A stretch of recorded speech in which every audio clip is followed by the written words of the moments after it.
તો જૂનાગઢના ભવનાથમાં 4 સાધુઓને કેફી પદાર્થ પીવડાવી દેતા બેભાન થઈ ગયા છે. તો બેભાન સાધુઓના મોબાઈલ અને રોકડ ગુમ થઈ ગયા છે. ઉદાસીન પંચાયતીના બડા અખાડામાં આ બનાવ બન્યો છે, જેમાં અજાણ્યા શખ્સો અથવા સાધુઓએ આ કૃત્ય કર્યું હોવાની આશંકા સેવાઈ રહી છે. તો આ 4 સાધુઓ સારવાર માટે સિવિલ હોસ્પિટલમાં ખસેડવામાં આવ્યા છે.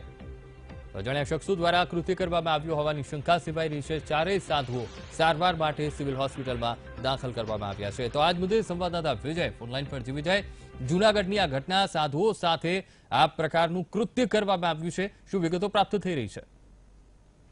જી અંકુર, ખાસ કરીને જણાવી દઉં તો જે રીતે ભવનાથ વિસ્તારમાં જે ઉદાસીન બળાકાર જે આ ઘટના જે સામે આવી છે, ભવનાથના જે 4 સાધુઓ જે હતા તેઓને કેફી પદાર્થ પીવડાવી અને જે બેભાન હાલતમાં તેઓ મળી આવે છે, તેમને 108ની મદદથી તેમને સરકારી હોસ્પિટલ ખાતે ખસેડવામાં આવે. હાલ તે 4 સાધુની સ્થિતિ પણ સારી છે, તેઓ સારવાર હેઠળ છે અને તે સભાન હાલતમાં છે.